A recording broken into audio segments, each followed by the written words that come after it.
দিতে পারে। ওরে আমি আল্লাহর মায়াটা কি তোর মায়ের থেকে কম? আমি আল্লাহর মায়া তোর 99 গুণ বেশি।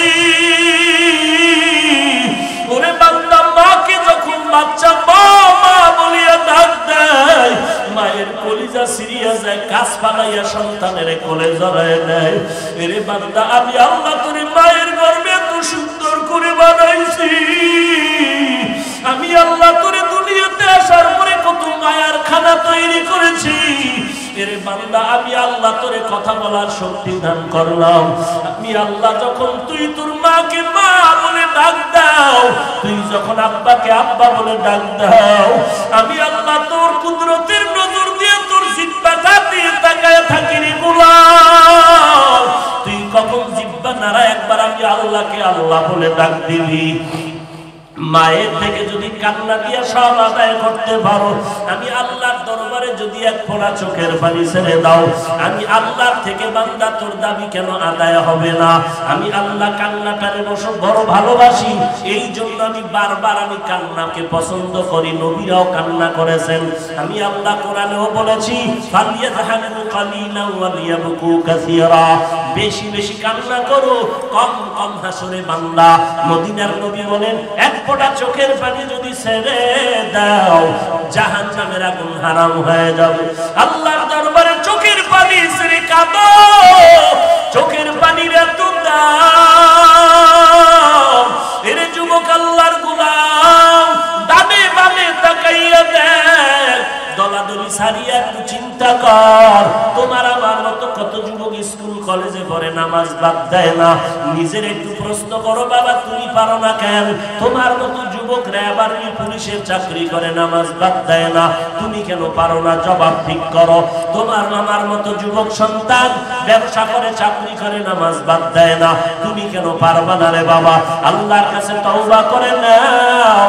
এই করোনা মহামারীতে কত জীবন আপনজন আমার হাতের থেকে চলে গেল। আজকে রাতের বেলা যখন ঘুমায় যাবি, বাতিটা যখন নিভায়ে দিবি, মনে মনে একটু প্রশ্ন করিস, ঘুমের মধ্যেও যদি কত মানুষ মরে, আজকে আমারও যদি মরণ হয়ে যায়। সকালবেলা মা এসে ডাকবে, বাবা ওঠো, এসে দেখবে আমার শরীর পাথরের মতো শক্ত, বরফের মতো ঠান্ডা হয়ে গেছে। আম্মা জান একটা চিল্লায় বলবে, তোরা কে কোথায় আছো, আয় আমার সন্তানের জমিনে বেঁচে নেই। বাবায় কান্না করবে, আবার কলিজার টুকরা সন্তানটা নাই। কেউ যাবে মসজিদের ইমামের খুঁজতে, তাড়াতাড়ি আসো, আমার জানা সন্তানের জানাজা না পড়ায় কোথাও যাবেন না ইমাম সাহেব। কেউ যাবে কবরে কবর খনন করতে, কেউ যাবে বাঁশ বাগানে বাঁশ কাটার জন্য। আবার দেখবা ঘরের পাশে একজন পানি গরম করতেছে, তোমার গরম পানি দিয়ে গোসল করানোর জন্য। তোমার লাশটা ঘরের থেকে নামাইয়া এরপরে জানাজা পড়ায় যখন কাপড়ে পেঁচাইয়া খাটটা কাঁধে নিয়ে কবরের দেশে নিয়ে যাবে, জানালা দিয়া মা ডেকে বলবে, কই না আমার কলিজার টুকরা সন্তান, আমার এখন কে মায়া করিয়া আম্মু বলে ডাকবে, আমার এখন কে মোহাম্মত করে আম্মু বলে ডাক দিবে। এই বাচ্চাটা, এই সন্তানের জন্য কত রাত আমি ঘুমাইতে পারি না।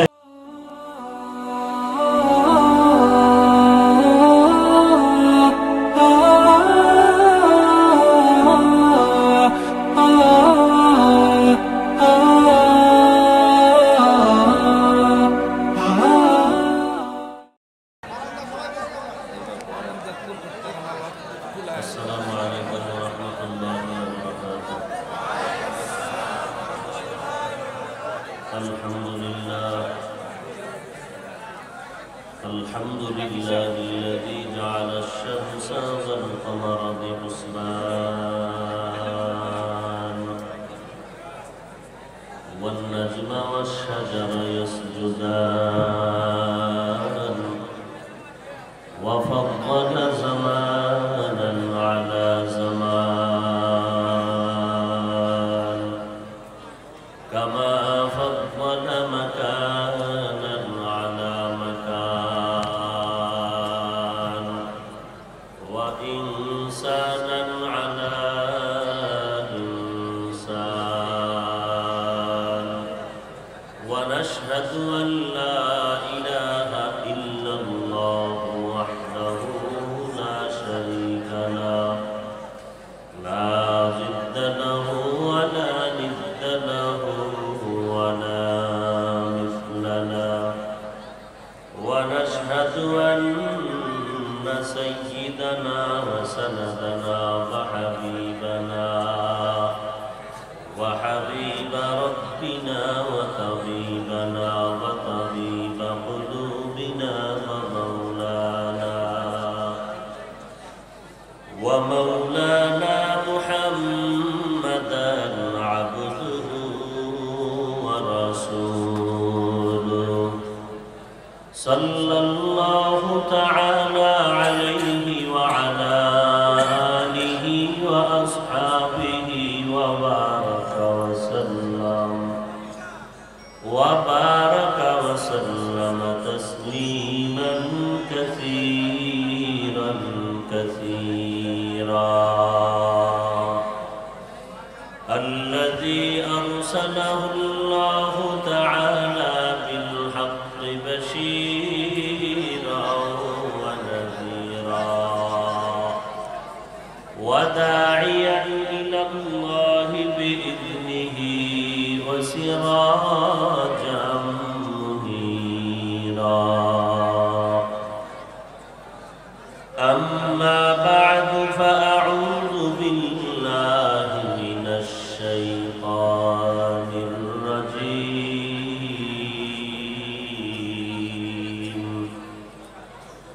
بسم الله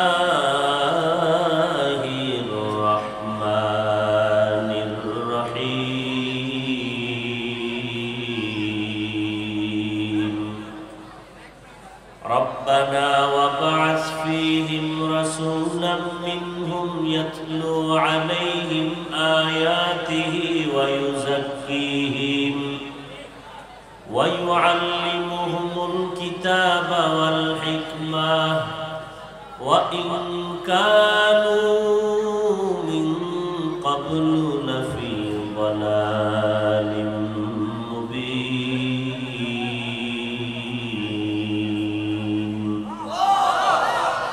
وقال النبي صلى الله عليه وآله وسلم لا طاعة لمخلوق في معصية الخالق أو كما قال النبي عليه الصلاة والسلام. صدق الله مولانا العظيم وصدق رسوله النبي الأمي الكريم ونحن على ذلك من الشاهدين والشاكرين والذاكرين والحمد لله رب العالمين. اللهم صل على محمد النبي الأمي وعلى آله وسلم تسليما.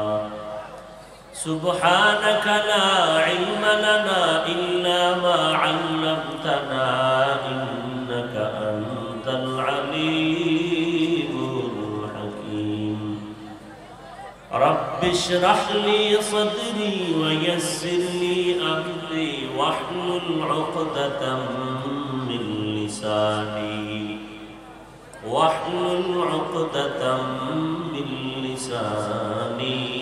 يفقه قولي. सूरज ने दिया अपनी शुआओं को ये पैगाम, सूरज ने दिया अपनी शुआओं को ये पैगाम। दुनिया है अजब चीज को भी सुबह को भी शाम, दुनिया है अजब चीज को भी सुबह को भी शाम। दुनिया में हो दुनिया का तलबगार नहीं हो, दुनिया में हो दुनिया का तलबगार नहीं हो। बाजार से गुजर हो खरीदार नहीं हो। बाजार से गुजर हो खरीदार नहीं हो। मकबूल है शाज़ है काबिल तू बहुत है, मकबूल है शाज़ है काबिल तू बहुत है। आईना के मानिंदे तू नहीं दिल तू बहुत है, आईना के मानिंदे तू नहीं दिल तू बहुत है।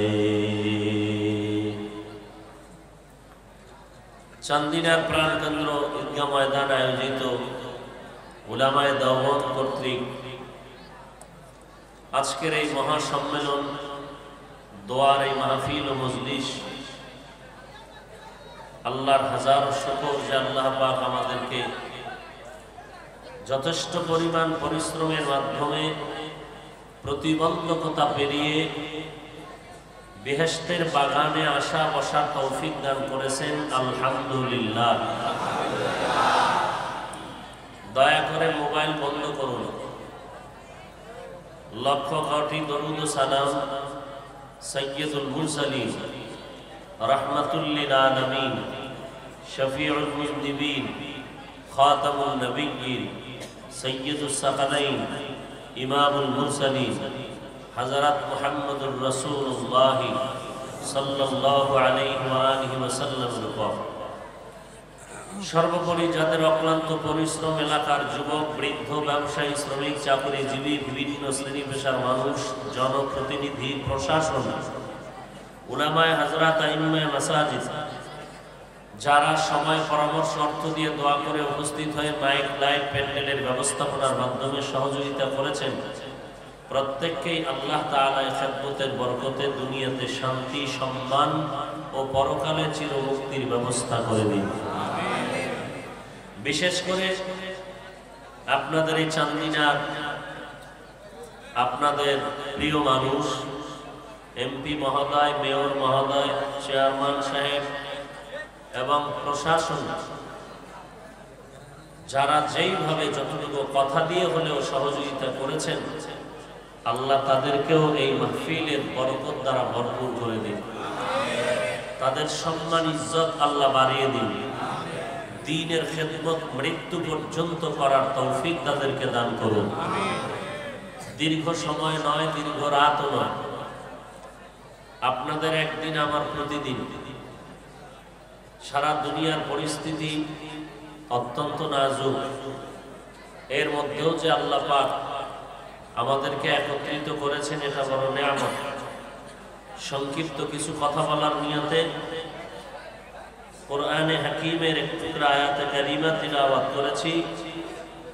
রাসূল আরবি সাল্লাল্লাহু আলাইহি ওয়া আলিহি ওয়াসাল্লামের অসংখ্য অগণিত আমিও বাণী, পবিত্র হাদিস শরীফের মধ্য থেকে এক টুকরো হাদিস পড়েছি। আয়াত ও হাদিসের আলোকে ইখলাসুল মানিয়াতের সমন্বয়ে কিছু কথা বলার মতো, আপনাদেরকে শুনবার মতো হিম্মত, ধৈর্য, তৌফিক আল্লাহ পাক দান করেন। আর মহব্বতে বলেন আল্লাহুম্মা আমিন। হুয়াল্লাযী বা'আসা ফিল উম্মিয়্যিনা রাসূলাম মিনহুম ইয়াতলু আলাইহিম আয়াতিহি ওয়া ইউযাক্কিহিম। এই আয়াত আল্লাহ ইব্রাহিম আলাইহিস সালামের দোয়া কবুলিয়তের প্রেক্ষিতে অবতীর্ণ করেছিলেন। ইব্রাহিম আলাইহিস সালাম বাইতুল্লাহ নির্মাণ করেছিলেন, যেই বাইতুল্লাহ জমিনের প্রথম ঘর, ইবাদতের ঘর। যেই বাইতুল্লাহ আল্লাহর প্রিয় একটি জায়গার নাম, ঘরের নাম, এবং যেই ঘরটা গোটা জগৎবাসীর হেদায়েতের জন্য আল্লাহ পাক বানিয়েছিলেন প্রথম ফিরিস্তার মাধ্যমে। এই বাইতুল্লাহকে আল্লাহ পাক ফিরিস্তা দিয়ে নির্মাণ করানোর পরে আরো 12 বার এই বাইতুল্লাহ পুনর্নির্মাণ করা হয়েছিল। এর মধ্যে ইতিহাস জড়িত বেশি ইব্রাহিম আলাইহিস সালাম, ইসমাঈল আলাইহিস সালাম এবং তাদের সাথে জড়িত আম্মা জান হাজেরা আলাইহিস সালাম। ইব্রাহিম আলাইহিস সালাম বাইতুল্লাহ নির্মাণ করার পরে আল্লাহ পাকের দরবারে দোয়া করেছিলেন, অনেক দোয়া। দোয়ার মধ্যে এ কথাও বলেছিলেন রব্বানা ওয়াজআলনা মুসলিমাইনি লাকা ওয়া মিন যুররিয়্যাতিনা উম্মাতান মুসলিমাতান লাক। হে আল্লাহ, আমার বংশের মধ্যে উম্মতে মুসলিমার একজন ইমাম পাঠান, যে মুসলমানের ইমাম হইয়া ইমামতির দায়িত্ব নিয়া গোটা জগৎবাসীকে জান্নাতের পথ দেখাবেন, এবং সেই দায়িত্বশীল যিনি হবেন আমার বংশের থেকে, তিনি হবেন জগৎ বিখ্যাত রাসূল, এবং তিনি 4 দায়িত্ব পালন করার মাধ্যমে উম্মতকে জান্নাতের পথ দেখাবেন।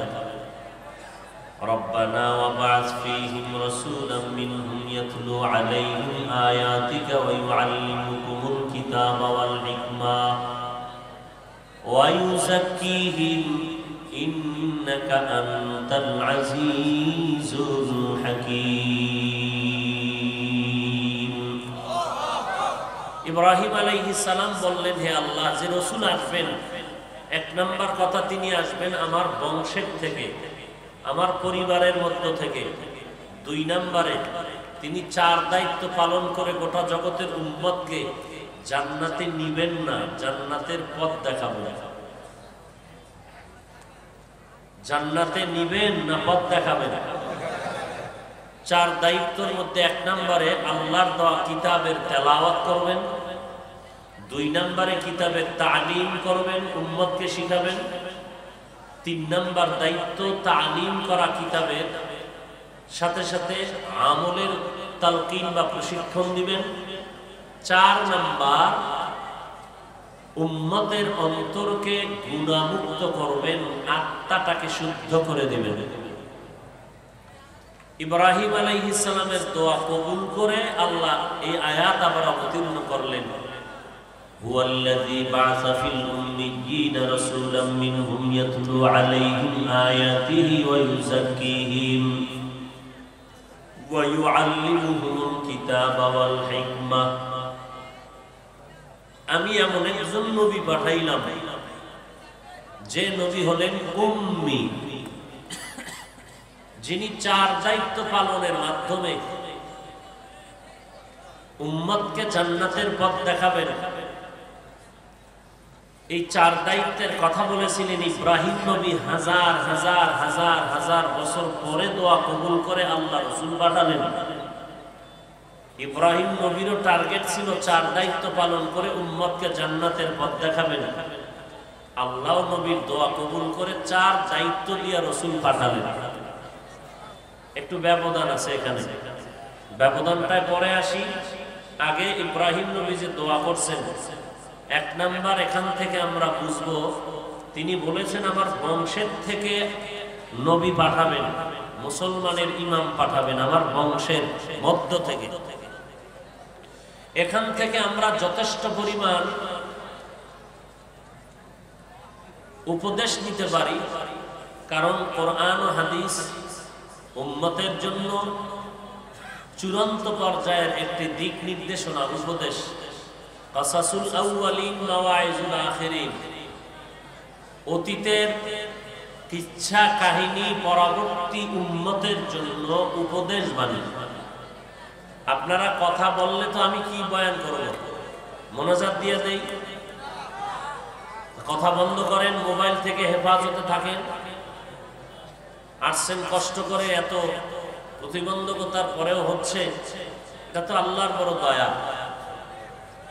অতএব আওয়াজ বন্ধ করি, যেহেতু এটা একটা ঈদগাহের মাঠ, আদব রক্ষা করার চেষ্টা করি। সওয়াব কামাই করতে এসে যেন গুনাহ কামাই করে নিয়ে না যাই। আল্লাহ কুদরতের হাতে আমাদেরকে কবুল করেন। ইব্রাহিম আলাইহিস সালাম বললেন আমার বংশের থেকে নবী পাঠান। তার মানে কি? তার মানে হলো নবীর ছেলে নবী হবেন, এটাই বাস্তবতা, এটাই স্বাভাবিক। আলেমের সন্তান আলেম হবেন, এটাই বাস্তবতা, এটাই স্বাভাবিক। ইঞ্জিনিয়ার সাহেবের সন্তান ইঞ্জিনিয়ার হবেন, এটাই বাস্তবতা, এটাই স্বাভাবিক। ডাক্তার সাহেবের সন্তান ডাক্তার হবেন, এটাই বাস্তবতা, এটাই স্বাভাবিক। কথা ঠিক? নবীর ছেলে নবী হবেন, এটা আসল, এটা বাস্তবতা, এটাই স্বাভাবিক। আলেমের সন্তান আলেম হবেন, পীর সাহেবের সন্তান পরবর্তী পীর হবেন, এটাই স্বাভাবিক, এটাই বাস্তবতা। আমাদের সমাজে কিছু প্রশ্ন করে বোকার মতো, বলে পীরের ছেলে পীর হয় কেন? বলেনি? কথা বলেন, সত্য কথা বলবেন দ্ব্যর্থহীন ভাষায়, তবে আদব সীমারেখা পেরিয়ে না, আদবের সীমাবদ্ধতার মধ্যে। পীরের ছেলে পীর হবে কেন এই প্রশ্ন করে কি করে না? তাকে জিজ্ঞাসা করেন নবীর ছেলে নবী হয়েছেন কেন? তাকে জিজ্ঞাসা করেন আলেমের সন্তান আলেম হয় কেন? তাকে জিজ্ঞাসা করেন ডাক্তারের সন্তান ডাক্তার হবে না গাঞ্জাখোর হবে? তাকে জিজ্ঞাসা করেন ইঞ্জিনিয়ার সাহেবের সন্তান ইঞ্জিনিয়ার হওয়াটা স্বাভাবিক না অস্বাভাবিক? স্বাভাবিক। তাহলে প্রশ্ন কেন? প্রশ্নের মধ্যেই পরিচয় তুমি এক গণ্ডক মূর্খ। নবীর ছেলে নবী হবেন স্বাভাবিক, কিন্তু নূহ নবীর ছেলে কেনান হওয়াটা অস্বাভাবিক। বেঈমানের ঘরে বেঈমান হবে স্বাভাবিক, আজরের ঘরে ইব্রাহিম নবী হওয়াটা অস্বাভাবিক। পীরের ঘরে পীর হবে এটাই স্বাভাবিক, পীরের ঘরে বেঈমান হওয়া অস্বাভাবিক। আলেমের ঘরে আলেম হবে এটাই স্বাভাবিক, আলেমের সন্তান জালেম হবে অস্বাভাবিক। ডাক্তারের সন্তান ডাক্তার হবে এটাই স্বাভাবিক, ডাক্তারের সন্তান ডাকাত হবে এটা অস্বাভাবিক। কিন্তু একটা সূত্র মনে রাখতে হবে মরণ পর্যন্ত, পীরের ছেলে পীর হবে, ডাক্তারের সন্তান ডাক্তার হবে, ইমাম সাহেবের সন্তান পরবর্তী ইমাম হবে, ডাক্তারের সন্তান ইঞ্জিনিয়ারের সন্তান পরবর্তী ইঞ্জিনিয়ার হবে। সেটা জন্মসূত্রে নয়, যোগ্যতার আলোকে। বলেন জন্মসূত্রে না যোগ্যতার আলোকে? নূহ নবীর ঘরের সন্তান কেনান কেন বেঈমান হলো?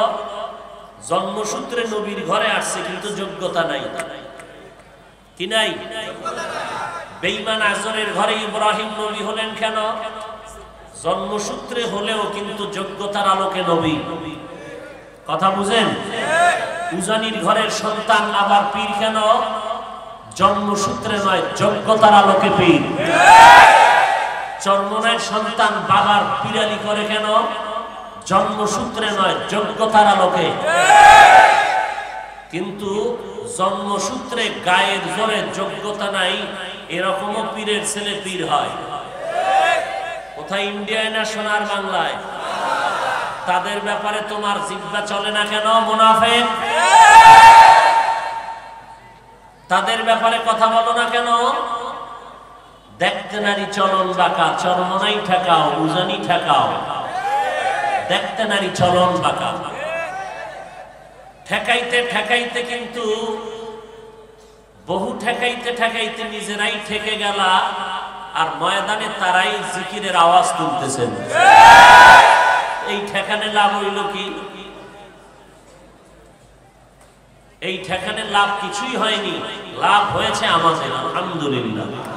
লাভ হয়েছে আমাদের তাবলীগওয়ালাদের, লাভ হয়েছে দেওবন্দি কওমিওয়ালাদের। কথা বলেন না কেন? কারণ জোয়ারের পানিতে বাদ দিলে পানির জোর বেড়ে যায়। ইমানদারের ইমানের উপরে আক্রমণ করলে ইমানের শক্তি বেড়ে যায়। আমরা তো কোনোদিন আলিয়ার বিরুদ্ধে বলিনি।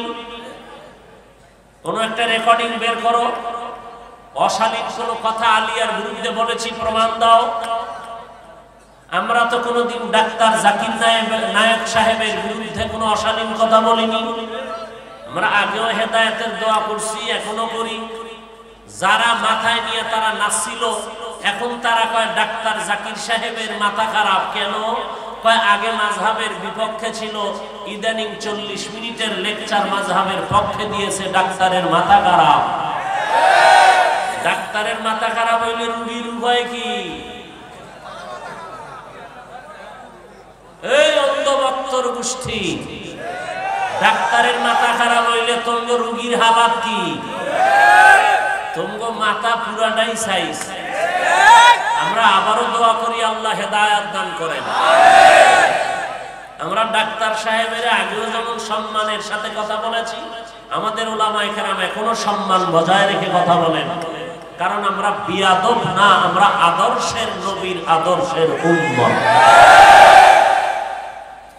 আমরা পাঁচকল্লি টুপি মাথায় দিয়েছি, অন্য টুপিওয়ালাকে হিংসার নজরে কিছু বলেছি কেন? আমরা বিয়াদব না। আমরা কওমি মাদ্রাসায় পড়েছি, আলিয়ার বিরুদ্ধে কোনো গালি দিয়েছি? স্কুল কলেজের বিরুদ্ধে বলেছি কেন? আমরা বেয়াদব না। কথা বুঝাইতে পারলাম? আমরা লম্বা জামা পরে চলতেছি, শার্ট প্যান্ট টাইয়ের বিরুদ্ধে কিছু বলেছি? অন্য পোশাকওয়ালাকে হিংসার নজরে কিছু বলেছি কেন? আমরা বেয়াদব না।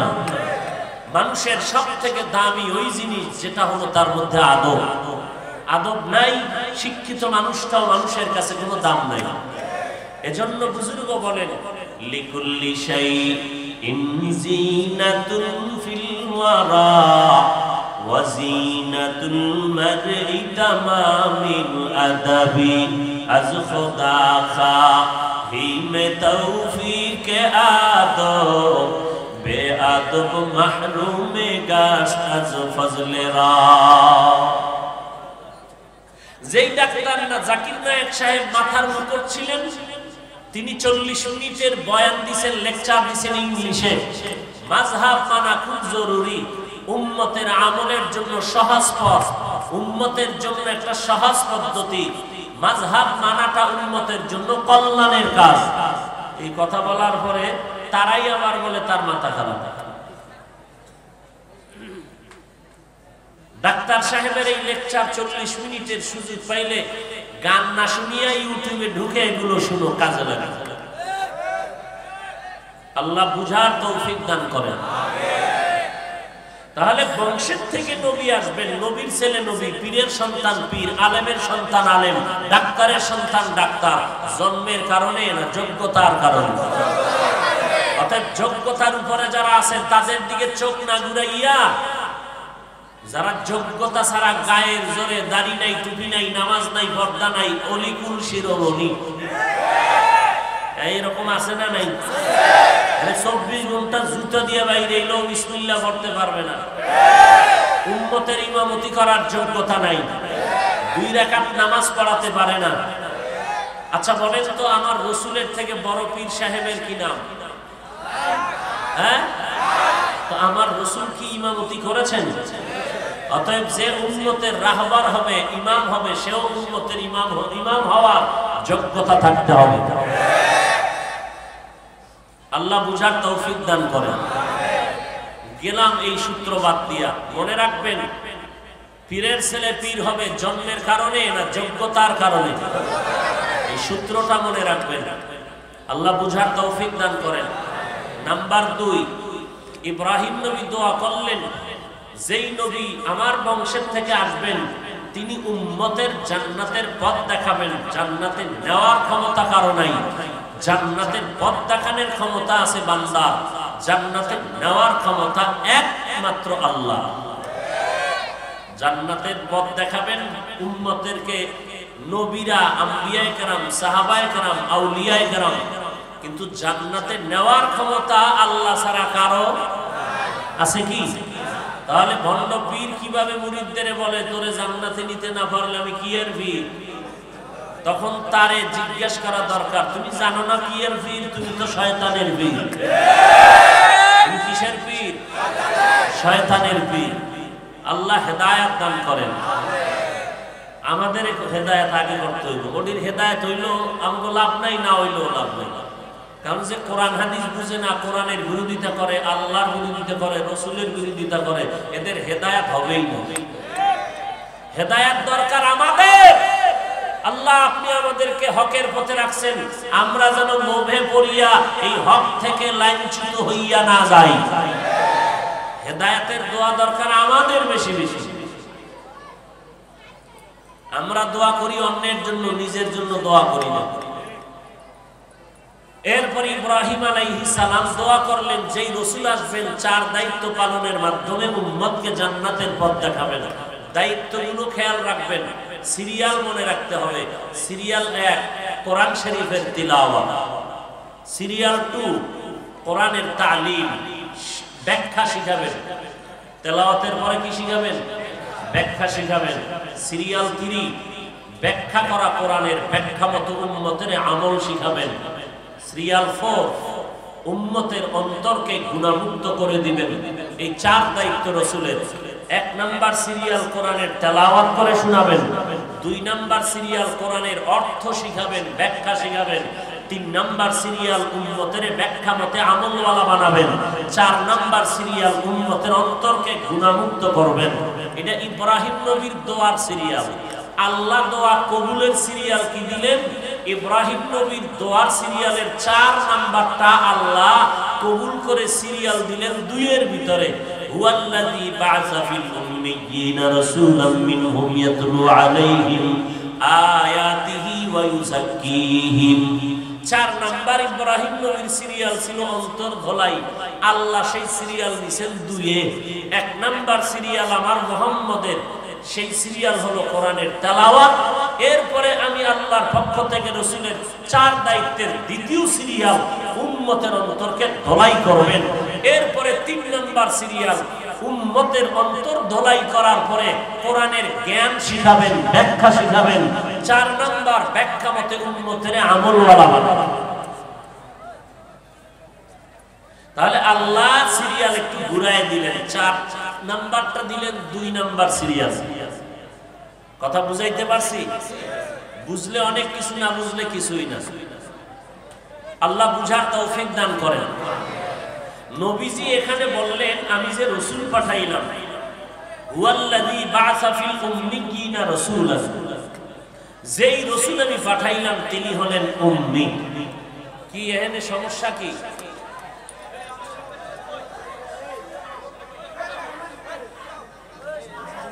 মোনাজাত দিয়ে দিব? কি সমস্যা কি?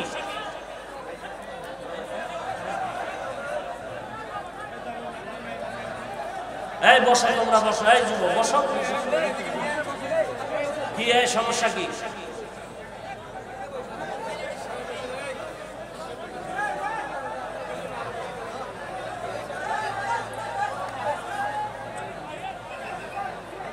আল্লাহ,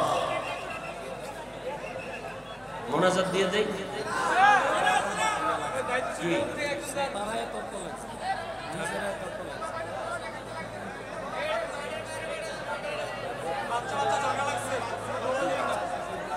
আল্লাহ, বসেন সবাই বসেন।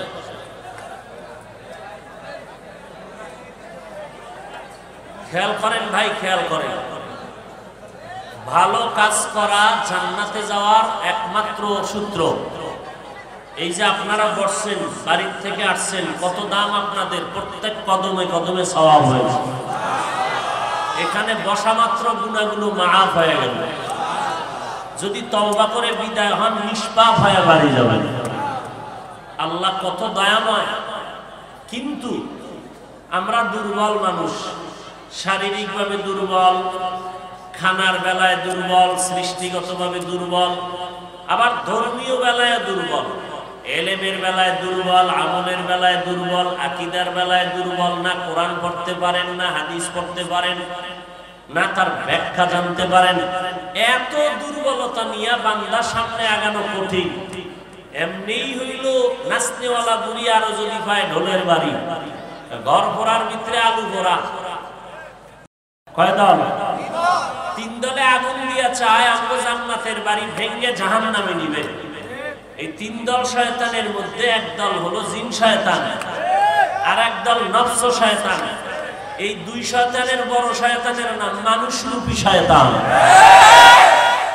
মানুষরূপী ওই 2 শয়তান, জিন শয়তান আর নফস শয়তান এত দুর্বল, আজান দিলে পালায় যায়, জিকিরে পালায় যায়, কোরআন তেলাওয়াতে পালায়।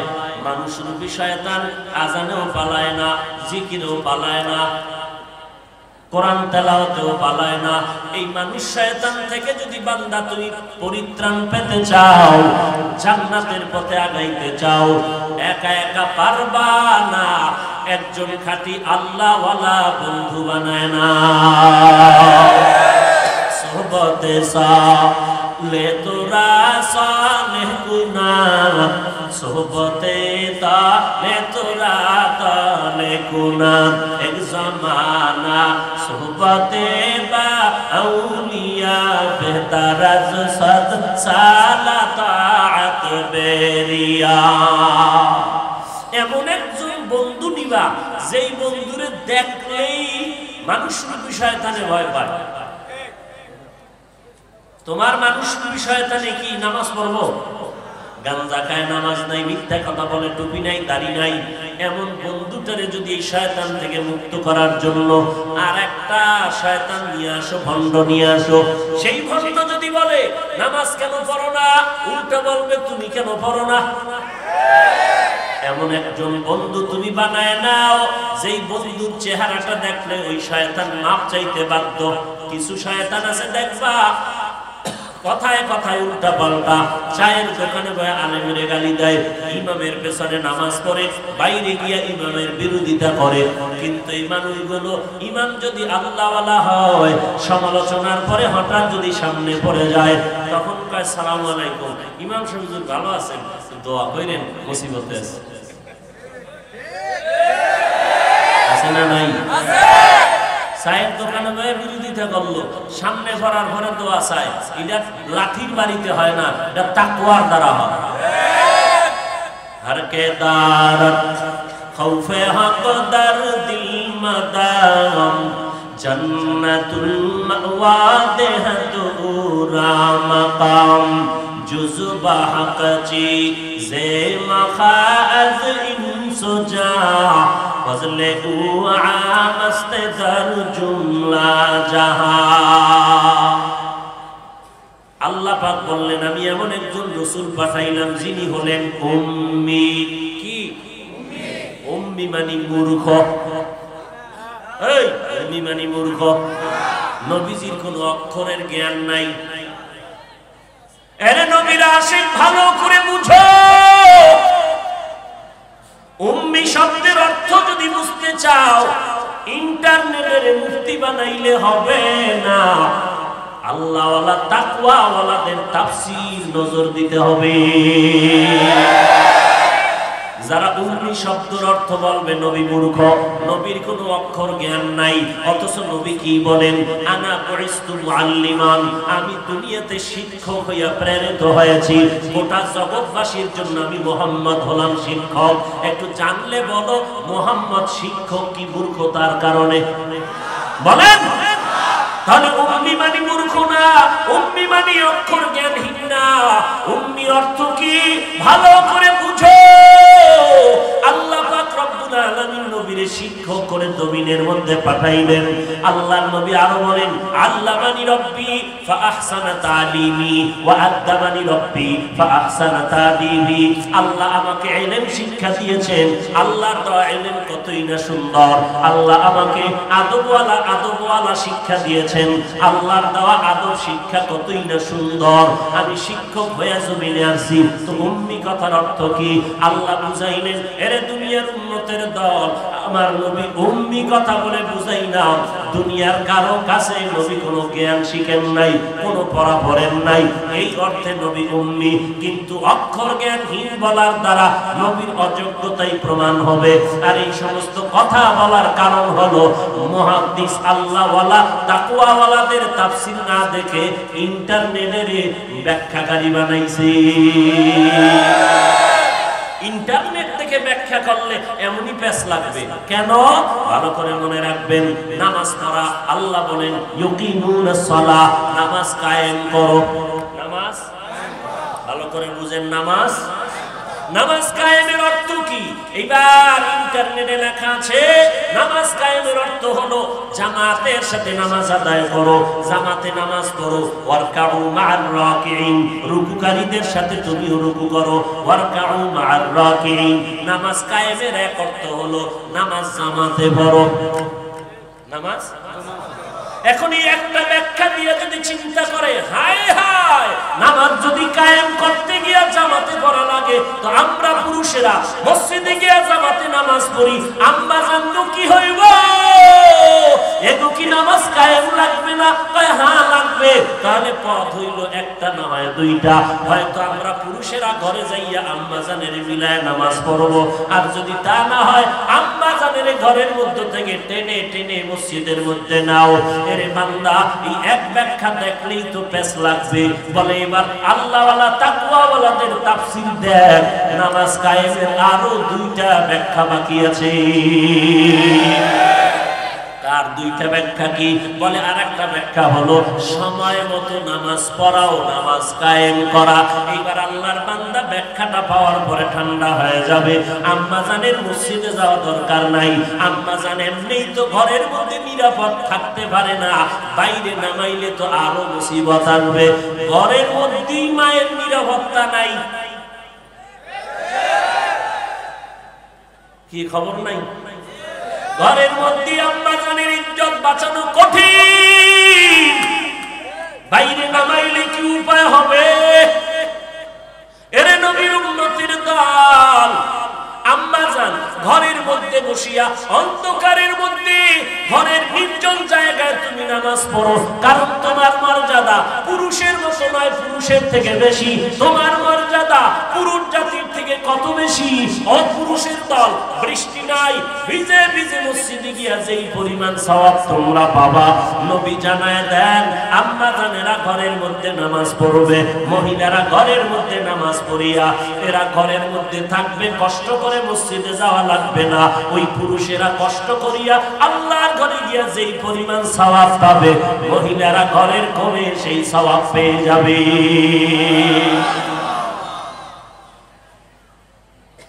মহিলাদের কণ্ঠ পর্যন্ত আল্লাহ পাক আটকায় রাখতে বলছেন, ইয়া নিসা আন-নবী লাস্তুন্না কাআহাদিম মিনান নিসা ইন ইত্তাকাইতুন্না ফালা তাখদা'না বিল কওল ফায়াতমা'আল্লাযী ফী কলবিহি মারাদ ওয়া কুলনা কাওলাম মা'রুফা। এই নারীরা, নবীদের বিবিদেরকে সরাসরি বললেন, পরোক্ষভাবে সারা দুনিয়ার মুমিন মহিলাদেরকে বললেন, দুনিয়ার নারীর দল, আল্লাহকে যদি ভয় করো, কণ্ঠের লগে মধু লাগাইয়া বিন পুরুষের সালাম দিবা না, কথাও বলবা না, কারণ কলবের মধ্যে রোগ আছে, রোগ আছে। ফায়াতমা আল্লাযী ফী কলবিহি মারাদ, ওই রোগের মধ্যে পড়িয়া তোমার কণ্ঠের আওয়াজে পাগল হয়ে যাবে। বেগানারে সালাম দিবা না, খবরদার। আর বাঙালি সুন্নাত আদায় করে, নিজের বউয়ের সালাম দেয় না, বেগানারে খালি সালাম দেয়। সুন্নাত আদায় করে ভণ্ড, সুন্নাত আদায় করে। আল্লাহ পাকের আইন হলো খবরদার, বেগানারে সালাম দিবি না। ও নারী, তোমারে যদি কেউ মধু লাগাইয়া কোন পুরুষেরা কথা বলতে চায় বেগানা, তোমার কণ্ঠটারে কর্কশ্বরে আওয়াজ দাও, তোমার কণ্ঠের কর্কশ আওয়াজে যেন ওর কলবের রোগটা দূর হয়ে যায়, ও যেন রোগের মধ্যে পড়িয়া তোমার পেছে পড়ে না যায়, জিনায় লিপ্ত না হয়। কারণ তোমার মধুর কণ্ঠ পাইয়া বান্দা অন্তরের কল্পনার জিনায় লিপ্ত হয়ে যাবে। সদ্য খাসলাত মরতে না দারা নিশা সোহবত সব ইয়াও রগবত বাজানা। কেমনে বুঝায়? এরে নবীর আশিক উম্মতের দল, নবীকে উম্মি বলেছেন, নবী মূর্খ না, নবী হলেন কত বড় শিক্ষক। নবীরে আল্লাহ যেই জ্ঞান দিয়েছেন বেশি দেন নাই। আল্লাহ বলেন, উতিতুম মিনাল ইলমি ইল্লা কালিলা। ও নবী, আপনাকে যেই ইলম আমি দান করেছি খুবই সামান্য। এই সামান্য ইলমের ওজন কত? এই সামান্য ইলমের ওজন সাহাবায়ে কেরাম বরদাস্ত করতে পারেন না। লক্ষ লক্ষ তাফসীর লেখা হলো, শেষ হলো না। নবীর এই সামান্য ইলমের দৌরাত্ম এক এক দিকে এক এক রকম। তাফসীরের জগতে যদি দৌড় দাও, কিয়ামত পর্যন্ত ওই দৌড়াইয়া মাথায় যেতে পারবা না। কোরআনের একটা শাখা মানতেক, দর্শনের দিকে যদি দৌড় দাও, দর্শনের সিধা রাস্তায় দৌড়াইয়া কিয়ামত পর্যন্ত দৌড়াইবা, কোরআনের দর্শনের রাস্তা তয় করতে পারবা না। এই রকম কোরআনের একটা শাখা হলো ফিকহ, মাসলা মাসাইল, মুফতিয়ানে কেরামদের তাদের লেখা কিতাবগুলো যদি তোমরা অধ্যয়ন করো, কিয়ামত পর্যন্ত দৌড়াইবা, মাথায় যেতে পারবা না। নবীর সামান্য ইলম আল্লাহ দিয়েছেন, তার দৌড়ার ওজন আমরা সহ্য করতে পারি না, তাহলে আল্লাহর কাছে কত ইলম আরো গোপন রয়ে গেল। সেই ইলম রাসূলের মাধ্যমে আল্লাহ উম্মতের দিলেন। নবী আপনার 4 দায়িত্বের মাধ্যমে উম্মতের জান্নাতের পথ দেখাবেন। কোন ব্যক্তির জান্নাতে নেওয়ার ক্ষমতা নাই, জান্নাতে নেবেন আমার আল্লাহ। জান্নাতের পথ দেখাবেন উম্মতেরা। নবীজি 4 দায়িত্ব পালনের মাধ্যমে জান্নাতের পথ দেখাবে। আর এই পথ দেখিয়ে যারা চলবে তারা জান্নাতে যাবে। কিন্তু প্রশ্ন হলো, নবী তো নাই, কিয়ামত পর্যন্ত নবীর এই দায়িত্ব কারা পালন করে উম্মতের জান্নাতে নিবে? নবী তাও সমাধান দিয়ে গেলেন, পেছ লাগায় না রে উম্মত, আমি যেদিন থাকবো না আমার একদল বাহিনী জমিনের মধ্যে রেখে যাই। ওই বাহিনী এই 4 দায়িত্ব পালনের মাধ্যমে আমার প্রেসক্রিপশনটাকে স্মরণ করাইয়া উম্মতের ঔষধ দিবে। উম্মতেরা ঔষধ সেবন করে করে জান্নাতের পথে আগায় যাবে। আমি একদল বাহিনী রেখে গেলাম, ওই বাহিনী এই দায়িত্ব পালন করবে। ওই বাহিনী কারা? আল্লাহর নবী বলেন, ক্বালান নবিয়্যু সাল্লাল্লাহু আলাইহি ওয়া আলিহি ওয়া সাল্লাম, আল উলামা ওয়ারাসাতুল আম্বিয়া। আমার বাহিনীর নাম হলো ওয়ারাসাতুল আম্বিয়া, নবীর ওয়ারিস। তারা কারা? তারা হলেন আহলে হক, উলামায়ে কেরাম। এই উলামায়ে আহলে হক নাকি বাতিল? বলেন বলেন। উলামায়ে আহলে হক, আবার বাতিলও কিন্তু আছে না নাই? এবার উলামায়ে আহলে হকের গুণ কি? আল্লাহ কোরআনে বলেন, ইন্নামা ইয়াখশাল্লাহা মিন ইবাদিহিল উলামা। আহলে হক উলামায়ে কেরাম আমি আল্লাহকে বেশি ভয় করবেন। ভয় করার মানে হলো ইচ্ছা করে গুনাহ করবে না। ভুলে যদি গুনাহ হয়ে যায় তওবা করতেও বান্দা দেরি করবে না। খাকবাদ আবওয়াতিশ বান্দান বামানে তু মুর্দাবা হক জিন্দা। আউলিয়ারা কারে উকবা ইখতিয়ার, জাহেলারা কারে দুনিয়া ইখতিয়ার।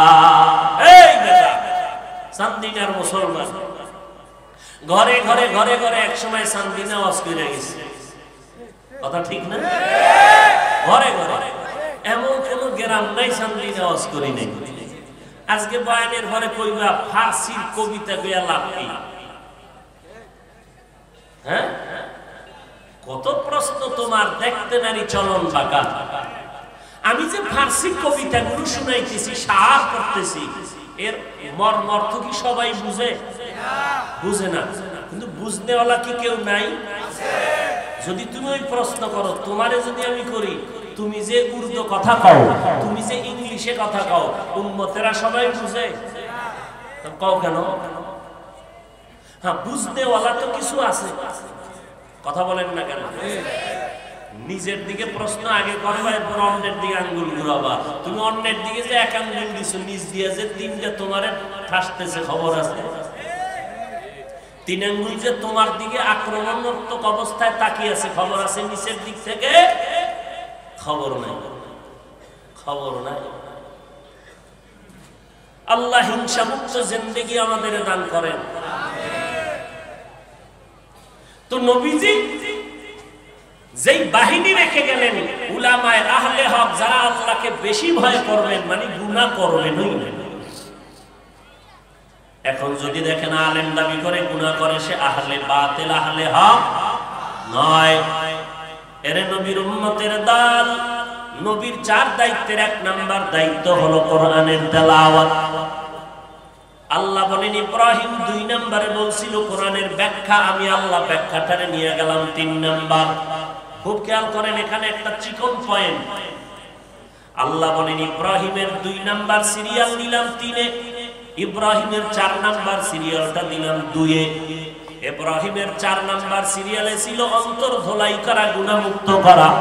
আমি আল্লাহ সেই সিরিয়ালটা 2 নম্বরে নিয়ে নিলাম। নবী গো, 1 নাম্বার আপনি কোরআন তেলাওয়াত করে উম্মতের শুনাইবেন, 2 নম্বরে উম্মতের অন্তরটারে গুনাহ মুক্ত করবেন, ধোলাই করবেন, 3 নাম্বার কোরআনের ব্যাখ্যা শিখাবেন। অন্তর ধোলাইয়ের কথা ছিল 4-এ, আল্লাহ কেন 2-এ এনে দিলেন? ভালো করে বুঝো আল্লাহ পাক কেন আনলেন, কেন তুমি বুঝো না। কিন্তু আল্লাহর কথা তো হিকমত থেকে খালি না। ফা'লুল হাকিম লা ইয়াখলু আনিল হিকমা, হাকিমের কথা হিকমত থেকে খালি না, জ্ঞানীদের কথা জ্ঞান থেকে খালি না। আল্লাহ কেন ইব্রাহিম নবীর 4 নাম্বার সিরিয়ালটা 2 এর মধ্যে এনে দিয়া বললেন, নবীর 1 নাম্বার দায়িত্ব কোরআনের তেলাওয়াত শিখাবেন, 2 নাম্বার নবীর দায়িত্ব উম্মতের অন্তর ধোলাই করবেন। এখানে কথা 2টা শোনা লাগবে। আল্লাহ পাক 2 নাম্বার দায়িত্ব দিলেন অন্তর ধোলাই করা, নবী উম্মতের অন্তর ধোলাই করবেন, নবী উম্মতের অন্তর ধোলাই করবেন। আর 2 নম্বরে সিরিয়ালে কেন আনলেন, ব্যাখ্যা কেন করে নিলেন? আল্লাহ 3-এ কেন নিয়ে বললেন? ব্যাখ্যা শিখাবে 3 নাম্বার, 4 নম্বরে আমল শিখাবে, 2 নম্বরে অন্তর ধোলাই করবে। কারণটা কি? বলে রে বান্দা, কোরআন এটা আল্লাহর দেওয়া নূর, এটা তো আল্লাহর কালাম, কালামুল্লাহ, আল্লাহর কথা। কোরআন হলো আল্লাহর আয়না। ওরে বান্দা, আয়না দিয়ে তাকাইলে যেমন চেহারা দেখা যায়, আল্লাহর কোরআনটা খুলিয়া যদি তাকাও, আমার আল্লাহর কুদরত দেখা যায়। এই কালামে জিন্দা কোরআনে হাকিম, হিকমতে ও লা ইয়াজাল সতো কদিম, জামিউল ইলম ফিল কোরআনে হাকিম, তাকাসারাত আনহু আফহামুর রিজালি। খারাপ লাগতেছে? অন্তর ধোলাইয়ের কথা আল্লাহ কেন বলেছেন? এরে নবীর উম্মতের দল, আল্লাহর কোরআন হলো একটা নূর, আল্লাহর দেওয়া নূর। এটা অন্যায় গুনাহওয়ালা অন্তরে আল্লাহ দিবেন না, থাকবে না। অন্তরের মধ্যে যদি ময়লা থাকে, ময়লা পাত্রে কোরআনের পরিষ্কার থাকবে না এই নূর। উদাহরণত আমি বলি, চুম্বক দেখছেন, চুম্বক লোহা টানেনি, টানেনি? ও কথা কম মোল্লারা, কথা কম। চলে গেলে মাথা নরম আর গরম করে লাভ নাই, বুঝার চেষ্টা করো। চুম্বকে লোহা টানে, দূরের থেকেও টানে, কাছের থেকেও টানে। খেয়াল করো, এখন চুম্বকের সামনে যদি একটা পর্দা লাগাই দেই, মোটা কাগজ লাগাই দেই, মোটা কাপড় লাগাই দেই, বুঝে থাকলে বলো এবার লোহার আকর্ষণ বাড়বে না কমে যাবে? বলেন। যদি তুমি আকর্ষণ বাড়াইতে চাও, চুম্বকটারে ক্লিন করো, কোনো পর্দা থাকতে পারবে না, তাহলে লোহাটাকে টেনে ধরবে আর ছুটবে না। এরে বান্দা, আল্লাহর কোরআনের নূর যদি সিনার আয়নায় লাগাইতে চাও, এই সিনার মধ্যে বান্দা তোমার সিনাটারে চুম্বকের মতো পরিচ্ছন্ন করে নাও। গুনার পর্দা যদি লাগায় দাও, কোরআনের নূর তোমার আকর্ষণ সিনায় নিবে না। এই জন্যই তাকায়া দেখেন মাদ্রাসা, হেফজখানা মাদ্রাসায় তাকায়া দেখেন, হাফেজ ছাত্র 8 বছরের সন্তান, অথচ আমি 20 বছরের সন্তান যদি গিয়া কয় আমি হাফেজ হতে চাই, বয়স কত? কয় 20। বয়স কত? বলে 25। বলে তোরে বাইরে আমি মেরে ফেলবো, তোর কপালে কোরআন হেফজ করা হবে না, কারণ তোর কলবের মধ্যে গুনার পর্দা পড়ে গেছে, মুখস্থ করতে পারবি না। আর বাচ্চার অন্তরে কোনো পর্দা নাই। এই জন্য তাকায়া দেখো, 8 বছরের সন্তান 6 মাসে কোরআনের হাফেজ। দেখছেন নি কারবার? কিছুই বুঝেন না। এইটা নিয়ে অনেকে সমালোচনা করে, বাচ্চারা কেন কোরআন শিখায়? ওরে বাচ্চার সিনায় কোরআন শিখান শিখান বুঝি না, আল্লাহ ঢুকায় দেয়, ও ঢুকায় রাখে। মানে বান্দার কি করার আছে? ওর চুম্বকটা পরিচ্ছন্ন, কোরআনের চুম্বকের সাথে আকর্ষণ হয়ে যায়। 8 বছরের বাচ্চা 6 মাসে হাফেজ। আছে না নাই? দুই নাম্বার, অন্তর ধোলাই করবি, না হয় কোরআনের জ্ঞান থাকবে না। এই জন্য নবীকে আল্লাহ বলেন কোরআনের জ্ঞান দেওয়ার আগে অন্তরটারে ধোলাই করো, কারণ অন্তরের মধ্যে গুনার পর্দা থাকলে কোরআন ধরে রাখতে পারবে না। নাম্বার দুই, অন্তরে যদি গুনার ভেজাল থাকে আর এই ভেজালওয়ালা অন্তর নিয়ে যদি কোরআনের ব্যাখ্যা শিখতে যায়, তাহলে তার ব্যাখ্যা হবে সমাজের মধ্যে প্যাঁচ লাগানোর ব্যাখ্যা। ঠিক কি না বলো? এটা হলো বড় কথা। অন্তরের গুনাহ ময়লা পরিষ্কার করো, না হয় তোমার অন্তরে ভেজাল নিয়ে কোরআন শিখতে গেলে শিখবাও বাঁকা, ব্যাখ্যা করবাও অপব্যাখ্যা করবা, সঠিক ব্যাখ্যা তোমার দ্বারা হবে না।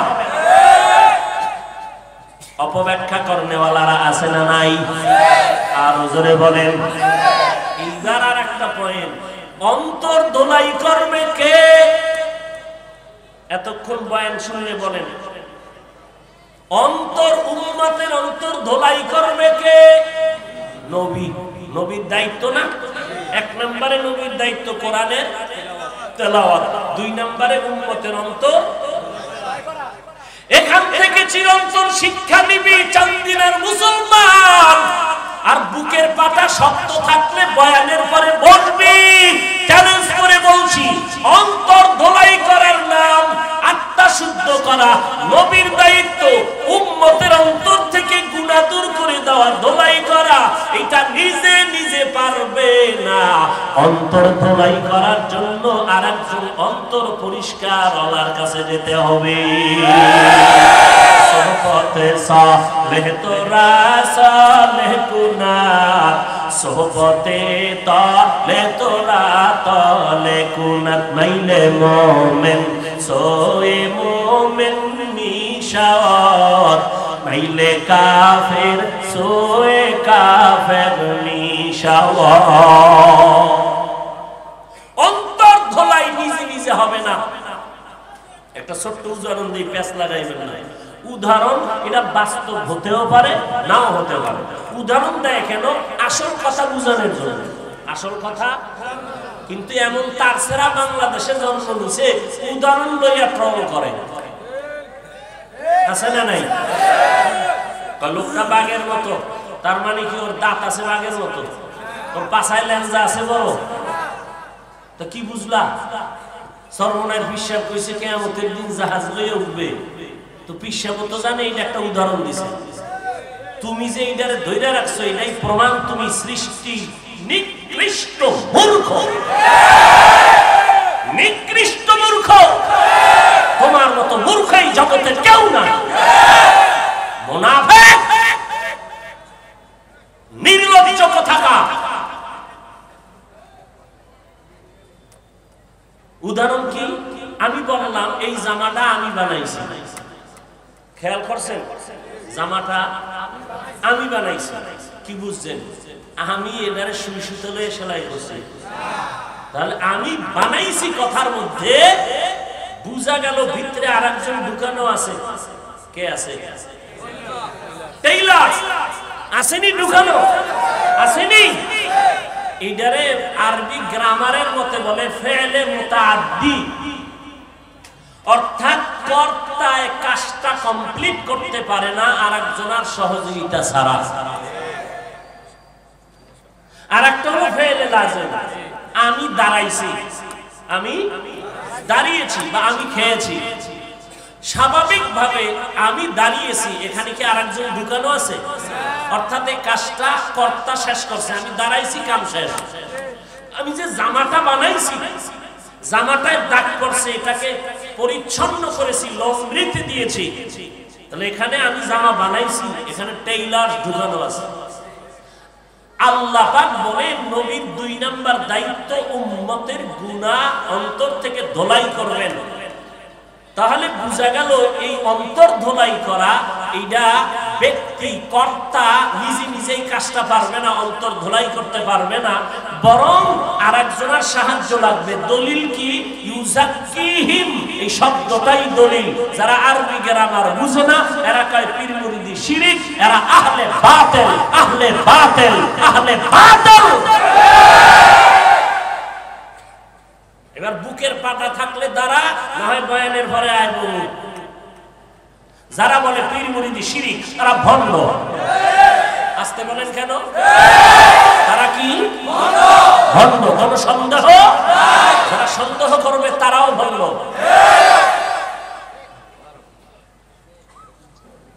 ইউজাক্কিহিম, এই শব্দটাই দলিল। অন্তর ধোলাই করতে হলে নিজে নিজে হবে না, অন্যের সহযোগিতা লাগবে। তো উম্মতের অন্তর ধোলাই করছে রাসূল, রাসূলের পরে দায়িত্ব পালন কারা করবে? Doctor, doctor, engineer.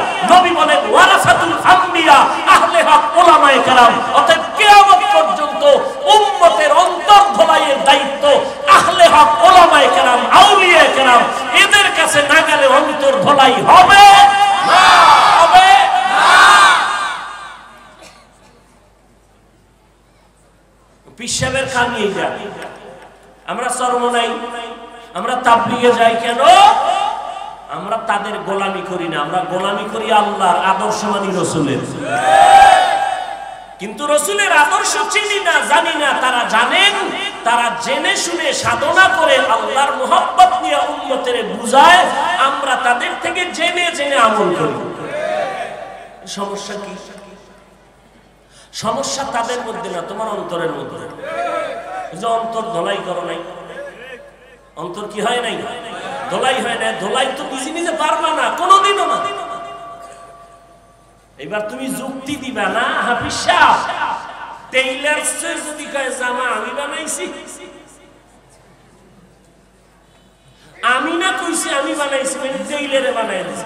টেইলার নিজেই যদি কয় আমি বানাইছি, এটা আরবি গ্রামারের আর এক কায়দা আছে, খেলাফে কিয়াস। মিজান কিতাবে আছে মগার বাহারে, এটা তোমার চান্দিতে ঢুকবে না, তোমার চান্দি গরম হয়ে আছে ইন্টারনেটে, ইন্টারনেটে ঢুকবে না। সূরা ফাতিহার মধ্যে পীর মুরিদির সবক আছে। এক যুবক ছেলে একদিন কই হুজুর, আমি তুই পড়ো কি? ট্রেনে পড়ি। আদার বাহারি জাহাজের খবর নিলে কি বুঝবি? রিক্সাওয়ালায় যদি ট্রাকের সাথে বিশ্ব রোডে পাল্লা দেয় কি হইব বুঝেন তো? রিক্সাওয়ালা ট্রাকের সাথে পাল্লা দিছে, সাহস পাইলো কয়টা ভিতরে মেশিন লাগাইছে, বুঝেন নাই? লাগাইয়া এখন বিশ্ব রোডের মাঝখান দিয়ে চলতেছে, ট্রাকওয়ালা আওয়াজ দিতেছে, সাইড দেয় না। তোমার মেশিন আছে, আমারও আছে। তো ট্রাকের ড্রাইভার আর কত সহ্য করবে? এক থাপ্পড় দিয়ে রাস্তার ঢালে ফেলায় দৌড়। রিক্সা একদিক করে ভর্তা হয়েছে, রিক্সাওয়ালা আর এক জায়গায় পরে চামড়া শেষ। কান্দার আওয়াজ। একজনে কয় কি বলে চামড়া নাই, কয় মিল্লাত ঘাম লাগা, কয় ঘামে কাম হয় না। ডাক্তার কোন রকম ঔষধ দিয়ে সুস্থ করলো, রিক্সা ড্রাইভার আবারও কাঁদে। বলে আবার কাঁদিস কেন? কয় যেই ট্রাকে ধাক্কা দিয়ে ফেলে দিল সেই ট্রাকে আবার পেছনে লেখা দেখলাম আবার দেখা হবে, এই জন্য কাঁদতেছি। রিক্সা ড্রাইভার ট্রাকের সাথে পাল্লা দিও না। আরবি বুখারী পড়তে পারো না, কোরআনের আরবি বুঝো না, তুমি বুখারী কইলা চিল্লে শব্দ দিয়ে পূরণ করে দিতে পারে। ওরে আমি আল্লাহর মায়াটাকে তোর মায়ের থেকে কম, আমি আল্লাহর মায়া তোর 99 গুণ বেশি।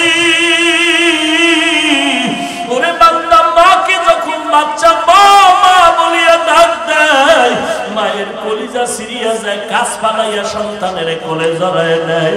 এরে বান্দা, আমি আল্লাহ তোরে মায়ের গর্ভে এত সুন্দর করে বানাইছি। আমি আল্লাহ তোরে দুনিয়াতে আসার পরে কত মায়ার খানা তৈরি করেছি। এরে বান্দা, আমি আল্লাহ তোরে কথা বলার শক্তি দান করলাম। আমি আল্লাহ যখন তুই তোর মাকে মা বলে ডাক দাও, তুই যখন আব্বাকে আব্বা বলে ডাক দাও, আমি আল্লাহ তোর কুদরতের নজর দিয়ে তোর জিহ্বাটা দিয়ে তাকায় থাকি রে গোলাম। তুই কখন জিহ্বা নাড়ায় আল্লাহকে আল্লাহ বলে ডাক দিবি। মায়ের থেকে যদি কান্না দিয়া সব আদায় করতে পারো, আমি আল্লাহর দরবারে যদি এক ফোঁটা চোখের পানি ছেড়ে দাও, আমি আল্লাহর থেকে বান্দা তোর দাবি কেন আদায় হবে না? আমি আল্লাহ কান্নাটারে বড় ভালোবাসি, এই জন্য আমি বারবার আমি কান্নাকে পছন্দ করি। নবীরাও কান্না করেছেন।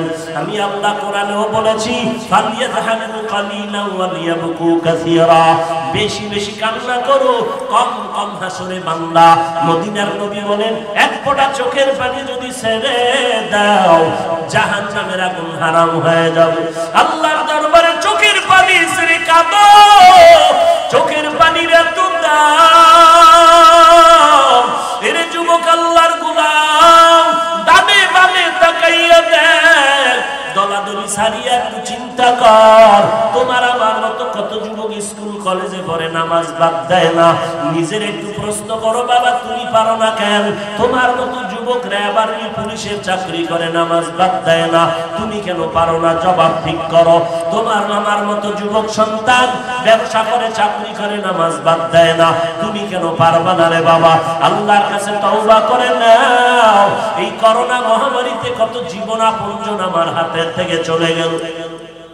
আজকে রাতের বেলা যখন ঘুমায় যাবি, বাতিটা যখন নিভায়ে দিবি, মনে মনে একটু প্রশ্ন করিস, ঘুমের মধ্যেও যদি কত মানুষ মরে, আজকে আমারও যদি মরণ হয়ে যায়। সকালবেলা মা এসে ডাকবে, বাবা ওঠো, এসে দেখবে আমার শরীর পাথরের মতো শক্ত, বরফের মতো ঠান্ডা হয়ে গেছে। আম্মা জান একটা চিল্লায় বলবে, তোরা কে কোথায় আছো, আয় আয়, আমার সন্তানের জমিনে বেঁচে গেছে। বাবায় কান্না করবে, আবার কলিজার টুকরা সন্তানটা নাই। কেউ যাবে মসজিদের ইমামের খুঁজতে, তাড়াতাড়ি আসো, আমার জানা সন্তানের জানাজা না পড়ায় কোথাও যাবেন না ইমাম সাহেব। কেউ যাবে কবরে কবর খনন করতে, কেউ যাবে বাঁশ বাগানে বাঁশ কাটার জন্য। আবার দেখবা ঘরের পাশে একজন পানি গরম করতেছে, তোমার গরম পানি দিয়ে গোসল করানোর জন্য। তোমার লাশটা ঘরের থেকে নামাইয়া এরপরে জানাজা পড়ায় যখন কাপড়ে পেঁচাইয়া খাটটা কাঁধে নিয়ে কবরের দেশে নিয়ে যাবে, জানালা দিয়া মা ডেকে বলবে, কই না আমার কলিজার টুকরা সন্তান, আমার এখন কে মায়া করিয়া আম্মু বলে ডাকবে, আমার এখন কে মোহাম্মত করে আব্বু বলে ডাক দিবে। এই বাচ্চাটা, এই সন্তানের জন্য কত রাত আমি ঘুমাইতে পারি না।